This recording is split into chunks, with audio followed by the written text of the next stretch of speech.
قلبي طائر ومن اليقين النور بيض جوانحي فوق السحاب يطير حرا مدركا نسمو كماله للكون وجه آخر نحيا أنا صنعة أوجدتها يا باري وملكت فيها معصم الإيمان للحق والعدل التواصي بالجمال عبادة. Bismillahirrahmanirrahim. Assalamualaikum warahmatullahi wabarakatuh. Waalaikumsalam warahmatullahi. Assalatu wassalamu ala rasulillah Sayyidina Muhammadin wa ala alihi wa sahbihi wa mawalah. Pemirsa, sahabat Yamani TV dimanapun berada dan semoga senantiasa dirahmati Allah. Alhamdulillah, kembali kita bertemu dalam channel Yamani TV dalam program Yamani Road to Ramadan Jannah from Home. Pemirsa Yamani TV dimanapun berada, pada pekan lalu kita sama-sama telah mengikuti kajian tentang pentingnya dakwah dan juga bagaimana Rasulullah memberikan contoh-contoh akhlak dalam berdakwah kepada kita semua yang pada saat itu kita kaji bersama dengan Ustadz kita yaitu Ustadz Muhammad Mansur. Nah, insya Allah pada sesi kajian kali ini kembali kita akan bersama beliau Ustadz Muhammad Mansur untuk melanjutkan kajian kita yang masih berkaitan dengan tema kita pada pekan yang lalu yaitu tema tentang dakwah. Insya Allah pada hari ini kita akan sama-sama mengkaji apa sebenarnya nanti pahala ataupun imbalan yang dijanjikan Allah Subhanahu wa taala kepada orang-orang yang mau komitmen dengan jalan dakwah dan melakukan dakwah-dakwah ini, dan kemudian juga bagaimana kita melakukan dakwah di tengah masyarakat. Bagaimana metodenya, apa saja caranya ya, yang insya Allah semuanya akan dikupas tuntas lewat kajian ini bersama Ustadz Mansur. Nah, pada Ustadz Muhammad Mansur, gimana kabarnya Ustadz? Alhamdulillah. Alhamdulillah Ustadz ya. Nah baik Ustadz, seperti yang Anda sampaikan tadi Ustadz, ya, kita nyambung kajian yang pekan lalu nih Ustadz ya, terkait dengan kewajiban dakwah seorang muslim. Nah kalau di pekan lalu kan kita sudah mengkaji dalil-dalil tentang dakwah, bagaimana Allah memerintahkan aktivitas dakwah ini melalui ayat-ayat Al-Quran. Kemudian Ustadz juga sudah menguraikan bagaimana Rasulullah berdakwah dengan contoh-contoh ya, kadang ada yang kepada penduduk Arab Badui, ada kepada seorang Yahudi yang buta saat ya, dengan memberikan makan setiap hari. Nah, pada kesempatan sesi kajian kali ini Ustadz, kita akan lanjutkan kajian masih berkaitan dengan kajian pekan lalu Ustadz. Nah, tafadhol Ustadz, kira-kira apa nih sebenarnya pahala buat orang-orang yang konsisten dan komitmen dengan jalan dakwah ini Ustaz? Baik Ustaz. Bismillahirrahmanirrahim. Alhamdulillah. Wassalatu wassalamu ala rasulillah wa ala alihi wa sahbihi wa man tabi'ahu wa wala. La hawla wa la quwata illa billah.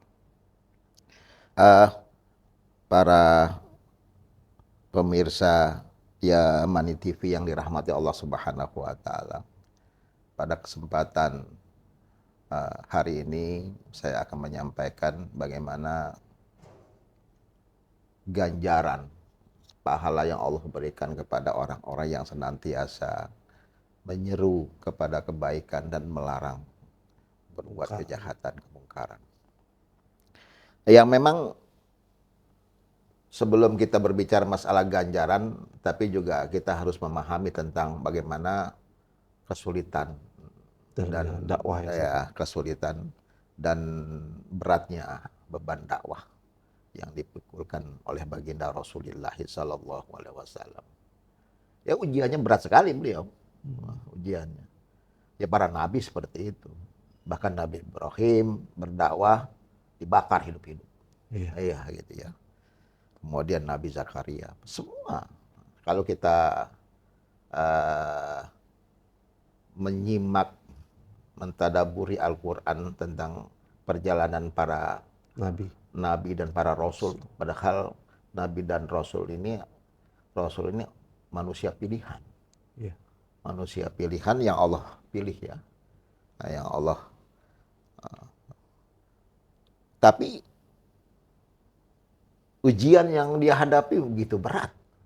Bagaimana Rasulullah? Pengen dibunuh, diusir. Ini karena menegakkan al-haq, gitu. Karena berdakwah. Oleh karena itu, seorang dai harus memahami tentang ujian-ujian tabiat dakwah. Kalau tidak, mereka akan mundur. Kaget gitu kan. Kalau hanya kita selaku dai hanya memahami tentang ganjaran, tapi tidak memahami tentang tantangan dan ujian. Gitu. Orang yang memahami tentang ujian sehingga ada istiqomah, teguh benar. Dan itulah orang terbaik saja diuji, kata Allah Subhanahu wa taala. Bahkan di dalam surat Al-Ankabut kalau kita baca, Allah Subhanahu wa taala berfirman, ahasiban nas ayyutraku ayyaqulu amana wa hum la yuftanun. Apakah manusia mengira Allah membiarkan saja mengatakan amanah kami telah beriman, padahal dia belum diuji. Walaqad fatannal ladzina min qabli wala ya'lamanallahu alladzina shadaku wala ya'lamannal kadzibin. Sungguh Allah telah menguji orang-orang sebelum kamu, kata Allah. Siapa sebelum kita? Para nabi dan para rasul diuji, sahabat juga diuji.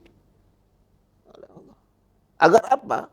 Allah nih menjelaskan nih orang yang benar imannya dan hanya orang yang hanya omong doang gitu. Dijelaskan. Oleh karena itu ujian juga merupakan sunatullah yang tidak bisa kita hindarkan. Kalau kita ingin berdakwah kayak orang naik mobil di jalan tol gitu, nggak ada rintangan, ya enak. Seharusnya kalau begitu kita nengok ke belakang. Iya. Jangan-jangan dakwah kita salah nih. Kok nggak ada rintangan? Para nabi aja ada rintangan, kan itu para rasul. Benar. Kok kita nggak ada rintangan? Dapat fasilitas apa? Jangan-jangan dakwah kita salah. Tidak sesuai dengan tabiat dakwah yang dibawa oleh baginda Rasulullah Shallallahu Alaihi Wasallam. Bagaimana? Ya Khadijah sampai habis hartanya untuk dakwah. Gitu, berkorban untuk dakwah. Masya Allah, berkorban untuk dakwah. Sampai Rasulullah juga dikucilkan. Nah itu ya, tantangan. Ya, sehingga makanya orang berdakwah zaman Rasulullah tuh dideketin dulu, diiming-imingi dulu, diberikan fasilitas. Kalau enggak baru diancam. Kan pernah. Apa sih sebenarnya kata Abu Jahal nih? Muhammad tuh apa sebenarnya? Yang dibawa nih ajaran baru yang akan merusak tatanan budaya kita. Dikata agama kita. Apa? Kalau Muhammad dakwanya hanya untuk pribadi saja silakan. Kalau untuk diri keluarga jangan nyebar ke yang lain gitu. Kalau sini silakan. Nah inilah yang harus dipahami bahwa dakwah tuh nggak cukup hanya diri dan keluarganya. Kalau hanya itu udah gak ada apa-apanya. Itu pun zaman Abu Jahal juga kalau Muhammad berdakwah membawa agama baru untuk dirinya dan nggak apa-apa, tapi aja gitu. Sehingga ada satu ide dari Abu Jahal disampaikan kepada pamannya Rasulullah Abu Talib. Tolong sampaikan. Kalau Muhammad berdakwah itu motivasi ingin mendapatkan harta, kita akan jadikan Muhammad orang yang terkaya di kaum kita. Kalau dia menginginkan menjadi orang yang pemimpin, yang pertama pemimpin, kita akan angkat dia menjadi pemimpin kita. Kalau dia ingin menjadi orang kaya, kita angkat, kita berikan harta menjadi orang yang terkaya. Kalau dia ingin perempuan, yang mana yang dia inginkan, silahkan. Kemudian pesan ini disampaikan oleh pamannya kepada Rasulullah. Apa jawab Rasulullah? Dengan tegas beliau katakan, wallahi yami, law wada'u syamsa fi yamini wal qamara fi yasari an atruka hadzal amr matarok hatta yuzhirahullah au ahlukaduna. Demi Allah paman, jangankan hanya tahta, harta dan wanita. Seandainya dia mampu meletakkan matahari di tangan kananku dan bulan di tangan kiriku, agar aku berhenti dari dakwah, tidak akan aku lakukan. Sampai Allah mensukseskan atau aku binasa dalam dakwah ini. Nah inilah dakwah Rasulullah. Rasulullah dakwah dengan lembut tapi tegas. Gitu. Nah ini ya harus dipahami. Iya. Dakwahnya lembut, ya, tapi tegas. Nah, tegas Rasulullah. Nah itulah ujiannya tuh diiming. Setelah diiming-iming sama baru diancam. Kekerasan. Nah ini udah metode dakwah kayak begini, udah kekerasan kayak begitu dan menghalang-halangi dakwah. Dirayu dulu, kalau nggak bisa udah baru diancam dan sampai dibunuh Rasulullah. Nah ini ujian. Ya. Jadi siapapun yang akan menjalani aktivitas dakwah pasti akan ngadapin itu, Ustaz. Nah itu sunatullahnya begitu. Iya. Jadi makanya jangan sekali-kali minta, ya Allah, saya mau berdoa tapi jauhkan saya dari ujian. Nggak mungkin. Nggak mungkin. Yang kita harus minta kepada Allah, kuatkanlah iman saya. Kuatkanlah azam saya agar saya tetap istiqomah di jalan dakwah. Itu yang perlu kita minta kepada Allah Subhanahu wa Ta'ala. Kalau diringankan nggak mungkin. Sehingga kata Rasulullah, ujian yang paling berat ada para rasul. Para rasul. Kemudian setelah itu. Nah, itu. Dan Allah menguji sesuai dengan keimanan seseorang. Nah, ini yang harus difahami oleh para dai, ya. Nah, kalau imbalan, masya Allah, karena ujiannya juga berat, imbalannya juga besar. Nah, gitu ya, imbalannya besar. Kata Rasulullah SAW dalam salah satu hadisnya, la ayyahdiyallahu bika rajulan wahidan. Jika lantaran engkau seseorang ini mendapat hidayah, lantaran kita, itu pahalanya lebih baik daripada onta merah. Yang dikatakan. Yang onta merah waktu itu fasilitas sarana yang paling mewah ya pada saat itu. Mercy kali zaman sekarang. Ferrari. Hummer kali. Hummer. Atau Ferrari ya. Iya. Begitu kali ya. Yang jelas bukannya kijang aja. Bukan kijang. Itu. Jadi yang paling mewah. Bahkan dalam hadis lain dia bilang lebih baik daripada dunia serta isinya. Itu bayangkan ya. Satu orang saja. Kalau kita tuh bisa mengajak orang nih sampai mendapatkan hidayah, sampai dia orang jadi orang baik, masya Allah. Di samping itu juga bahwa dakwah ini menjadikan kita memiliki amal jariah. Amal jariah, kenapa? Kata Rasulullah dalam hadis yang lain, barang siapa yang menunjuki satu kebaikan kepada seseorang, kemudian kebaikan itu diamalkan, Allah akan memberikan ganjaran kepadanya, tidak mengurangi ganjaran pahala dia. Berapa banyak kita? Semakin banyak ya kita ajarkan, dia tadinya tidak kenal Quran sampai kenal Quran, yang sampai sholat sampai diamalkan, masya Allah itu amal jariah itu. Jadi kalau kita sudah meninggal itu amalnya mengalir terus, mengalir kan gitu. Sama kayak orang mungkin berbuat jahat begitu juga. Berbuat jahat. Sama juga ngalir gitu. Ya. Makanya inilah besarnya ganjaran para duat, para dai yang mengajak manusia untuk berbuat baik. Ya, di samping ya memang, masya Allah ya, Allah sudah menyediakan surga dengan penuh kenikmatan. Ya. Kenikmatan surga. Ya mungkin juga dengan fasilitas yang Allah berikan. Ya, subhanallah, dengan diberikan bidadari gitu ya, yang akan Allah berikan kepada kita. Nah ini subhanallah ya. Subhanallah, ini nikmat-nikmat yang Allah berikan kepada para duat yang konsisten di dalam dakwah itu. Saya rasa itu besar. Nah berarti kan Ustaz, kalau seorang duat itu ingin konsisten dalam dakwah, dia bisa istiqomah, dia harus punya kekuatan hati gitu kan Ustaz. Iya. Nah, itu modalnya apa Ustaz yang bisa menjaga seorang duat itu untuk bisa tetap konsisten dengan dakwah ini Ustaz? Nah, ya. Yang pertama mungkin hubungan hati kita kepada Allah Subhanahu wa taala harus semakin kuat. Harus hubungan hati kita tidak boleh sedetik pun sebenarnya terputus dengan Allah Subhanahu wa taala. Karena Allah lah sumber kekuatan kita. Ya, sumber kekuatan kita. Oleh karena itu di dalam yang tadi ayat yang beberapa hari yang lalu yang kita sampaikan itu bahwa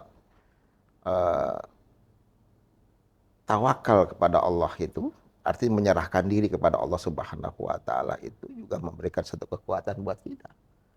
Kita bertawakal kepada Allah untuk menunjukkan kita tidak punya kekuatan kecuali kekuatan darimu ya Allah. Itu ya, tawakal. Makanya Allah dalam satu ayat mengatakan innallaha yuhibbul mutawakkilin. Allah tuh senang kepada orang yang menyerahkan hidupnya hanya kepada Allah Subhanahu wa taala. Kita jangan menyerahkan hidup kita kepada diri kita sendiri walaupun hanya sesaat ya. Udah, serahkan kepada Allah. Tugas dakwahnya. Bagaimana baginda Rasulullah sallallahu alaihi wasallam walaupun beliau tuh sangat yakin bahwa dakwah ini mendapatkan pertolongan dari Allah. Ya. Tapi ya makanya tetap hubungan kepada Allah Subhanahu wa taala ditingkatkan sampai ibadahnya Rasulullah SAW, gitu kan?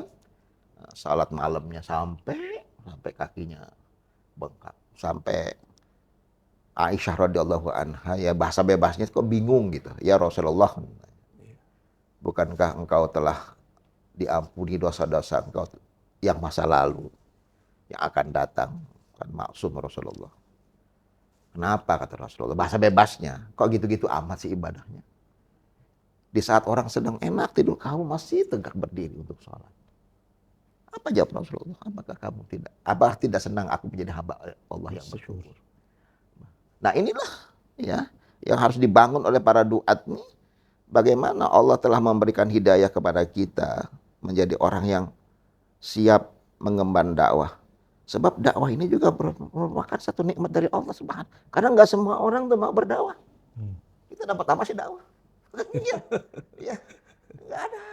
Nggak ada ngasih mobil, nggak ada. Kecuali yang kita inginkan tuh, ya. Yang kita inginkan sesuai dengan doanya Nabi Yusuf alaihissalam. Doa beliau tuh, tawaffani muslimah wa alhiqni bis salihin. Ya Allah, wafatkan saya dalam keadaan Islam dan kumpulkan saya dengan orang-orang soleh. Itu doanya. Doa itu dalam Al-Quran itu. Artinya, Masya Allah, kalau kita mati bukan dalam keadaan Islam, ini na'udzubillah min dzalik. Makanya Allah katakan kan, wala tamutunna illa wa antum muslimun. Jangan kamu mati dalam keadaan, kecuali dalam keadaan Islam. Dan bagaimana kita bisa mati dalam keadaan Islam? Kecuali orang-orang yang istiqomah terus membina dirinya, ya, dirinya, keluarganya, masyarakat untuk menjadi orang-orang Islam. Itu. Kalau enggak, ya udah nggak mungkin.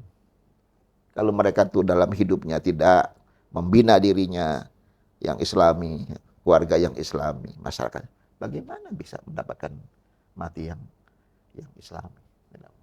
Makanya dakwah ini merupakan satu keniscayaan bagi kita agar kita tuh mendapatkan ganjaran bahwa hidup yang Islam inilah yang akan mengantarkan kita mendapatkan husnul khatimah. Itu ganjaran yang paling besar itu kan husnul khatimah. Husnul khatimah. Nah, kan kata Rasulullah tuh innamal a'malu bil khawatim. Sesungguhnya amal itu dilihat penutupnya. Akhirnya gimana kita? Kalau kita memangnya tidak konsisten, tidak istiqomah dalam dakwah, bagaimana kita bisa mendapatkan husnul khatimah? Karena dilihat akhirnya. Bagaimana seorang yang pernah kisahkan, orang yang membunuh 99 orang itu. Ya, kan gitu. Sampai ada 100 dibunuh seorang rahib itu karena dia tidak memberikan jawaban yang bisa menyejukkan hatinya, gitu ya. Akhirnya ketemu salah seorang ustadz dai, dia menyatakan ingin bertobat, apakah dosa dia yang telah membunuh sekian akan dia katakan, jika kamu datang kepada Allah dengan membawa dosa sepenuh langit dan sepenuh bumi, kamu ingin taubatan nasuha, semua dihapus dosa-dosa kamu, dan kamu akan lahir ke dunia laksana bayi yang baru lahir dari rahim ibunya. Langsung kan optimis dia. Udah, gimana caranya ya Syekh, ya Ustadz, agar saya tuh bisa melakukan perbuatan-perbuatan yang engkau nasihati. Dikatakan, di mana tinggal kamu? Disebut, wah itu nggak kondusif. Hijrah kamu. Tinggalkan tempat itu. Tinggalkan tempat itu, kamu berkumpul dengan orang-orang soleh. Berkumpul dengan orang-orang soleh, yang orang ibadah. Dilakukan. Ditinggalkan itu. Emang hijrah dia. Ingin menuju tempat orang-orang soleh. Di tengah jalan, belum sampai tujuan, Allah cabut nyawanya. Akhirnya malaikat azab dan malaikat rahmat, maaf, bertikailah. Ini hak saya, kata malaikat azab. Karena selama hidupnya nggak pernah berbuat baik. Kata malaikat rahmat, dia udah bertobat. Ternyata terbukti dia sudah hijrah. Kemudian Allah mengutuslah seorang malaikat yang melerai dua ini. Akhirnya dilerailah, dikatakan oleh malaikat yang diutus oleh Allah. Sekarang gampang. Untuk menentukan apakah dia ahlil khair atau ahlil maksiat, lihat aja, jasadnya lebih dekat kepada lokasi orang-orang soleh atau orang-orang yang berbuat maksiat. Begitu diukur, sejengkal lebih dekat kepada orang-orang soleh, maka ditentukan ahlul jannah. Masya Allah. Hanya sejengkal. Hanya sejengkal. Berarti belum melakukan apa-apa. Belum sholat, belum apa. Tapi karena niat ini, ya akhir hayatnya. Yang kedua ada seorang yang mengikuti perang, Rasulullah. Setiap ini, satu ketika saya lupa dalam perang apa, dia dapat luka yang begitu berat, lukanya, meninggal. Para sahabat bilang, ya Rasulullah, si fulan syahid, la huwa finnar. Kaget para sahabat. Dia masuk neraka, iya. Karena sahabat nggak ada yang tahu. Rasulullah dikasih tahu oleh Allah melalui Jibril. Tatkala dia dapat luka yang berat, dia tidak sabar, dia tusukkan itu pedangnya ke ulu hatinya. Dia bunuh diri. Itu akhir hayatnya. Su'ul saja.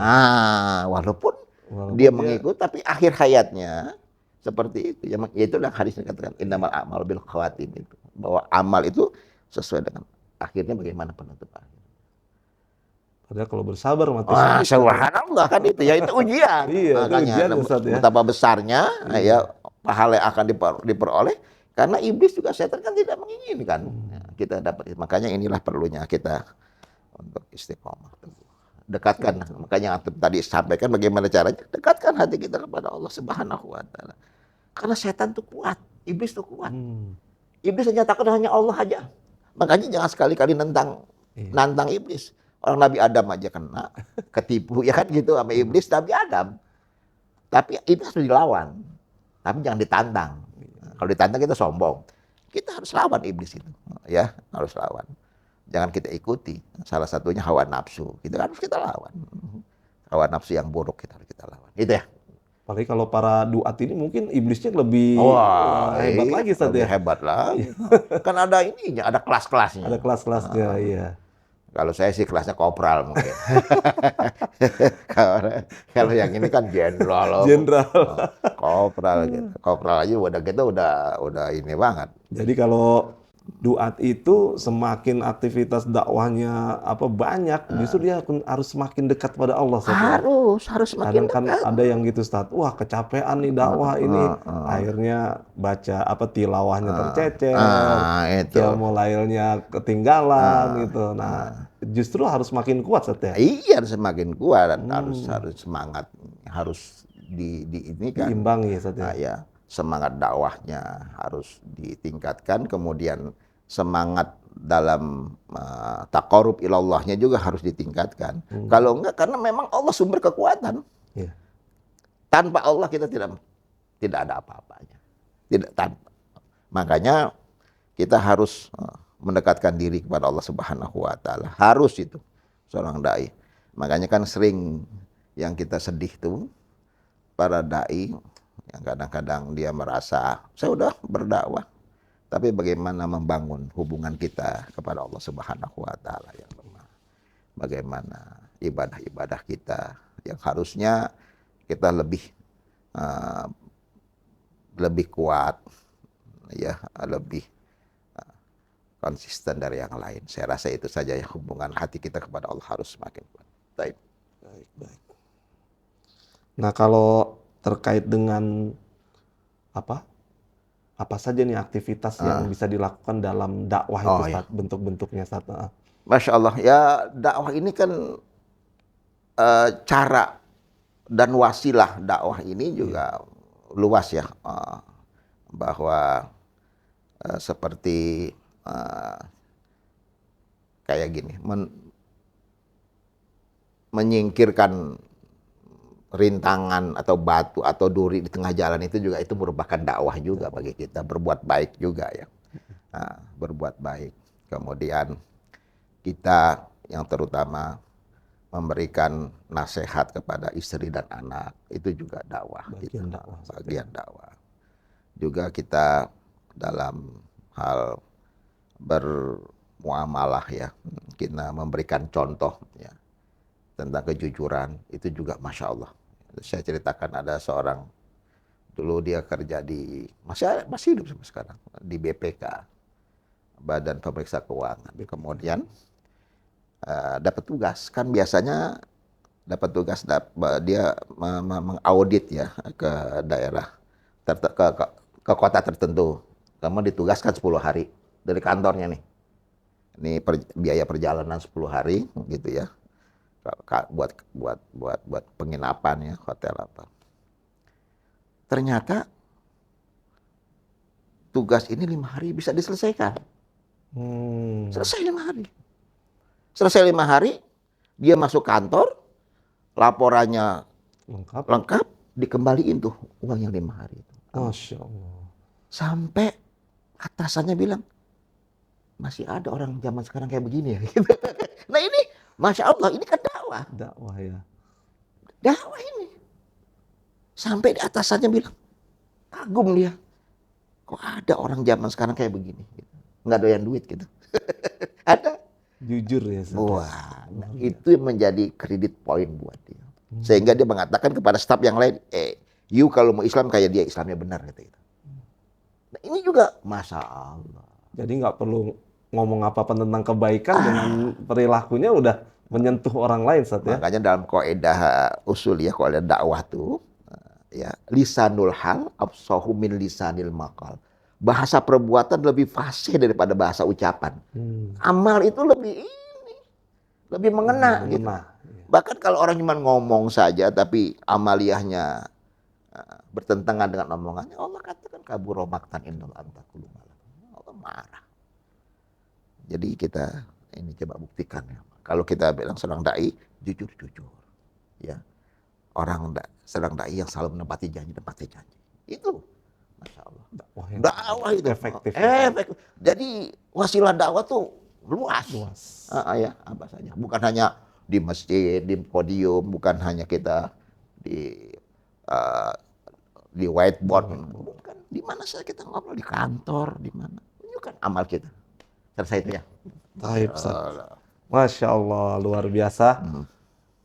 Sahabat Yamani yang dirahmati Allah, luar biasa ya, insya Allah ya. Tadi sama-sama kita sudah simak kajian yang disampaikan Ustadz Muhammad Mansur ya, bagaimana beliau menguraikan tentang tabiat jalan dakwah ini, yang sunnatul dakwahnya adalah para duat itu tidak akan bisa menghindar dari tabiat jalan dakwah itu dengan rintangan-rintangan yang menyertai dakwah itu sendiri. Kemudian beliau juga sudah menguraikan apa ganjaran dari Allah yang menjadi janji Allah kepada orang-orang yang istiqomah dengan dakwah, dan kemudian juga menguraikan bagaimana contoh-contoh cara kita melakukan dakwah. Bahkan dakwah yang paling efektif beliau katakan dakwah dengan contoh itu bahkan lebih baik ya, lebih apa istilahnya, lebih efektif memberikan sentuhan kepada objek-objek dakwah para duat itu. Insya Allah mudah-mudahan kajian kali ini memberikan banyak ibroh, banyak pelajaran, dan juga memberikan semangat kepada kita untuk terus konsisten dan komitmen dengan jalan dakwah ini.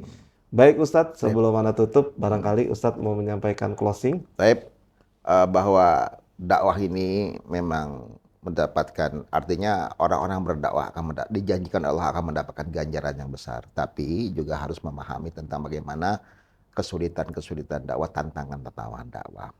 Biasa seperti itu. Orang kalau dalam kesulitan dakwah mungkin dia bisa istiqomah ya, teguh pendiriannya. Yang berat tuh tatkala mendapatkan kenikmatan-kenikmatan. Itulah yang perlu kita ketahui, bahwa ada satu ilustrasi, ada seekor monyet gitu. Dia ada di atas di ujung pohon itu. Kemudian dia tiup, ada angin topan tuh meniup dengan keras. Dia pegang kencang itu. Kencang dia pegang. Tidak terjatuh. Tak gitu angin topan itu selesai, ada angin sepoi-sepoi. Waduh, ini ubun-ubunnya wajah jadi tiup, lupa. Akhirnya terjatuh. Nah itu juga hati-hati. Ya, tatkala dia mendapatkan kenikmatan, itulah kata Rasulullah, aku tidak khawatir kalau umatku tuh diuji dengan kesulitan, dan justru yang aku khawatir kalau diuji dengan kenikmatan. Nah sekarang nih kita hati-hati. Tatkala dibuka pintu-pintu kenikmatan dunia, kita lupa dengan dakwah kita. Ya, nah, jadi dakwah ini harus istiqomah ya, yang tadi harus kita paham tentang bagaimana ujian dakwah. Sebab senang dan susah itu ujian. Ya, yang Allah katakan, wa nabluukum bisyarri wal khairi fitnah wa ilaina. Aku uji manusia dengan susah dan senang sebagai mata cobaan buat kita. Gitu, ini hati-hati ya. Mudah-mudahan kita menjadi dai yang selalu istiqomah, yang selalu teguh pendirian kita, yang tidak mudah diiming-imingi dengan dunia. Kita fokus kepada mencari kenikmatan akhirat. Itu saja. Baik, jazakallah Ustadz atas kajiannya. Baik pemirsa sahabat Yamani dimanapun berada, demikian kajian kita kali ini. Jangan lupa terus ikuti kajian-kajian dari Yamani TV pada program-program Road to Ramadan, Jannah from Home, di channel-channel Yamani, yaitu yang ada di Instagram maupun di channel YouTube. Assalamualaikum warahmatullahi wabarakatuh. Waalaikumsalam.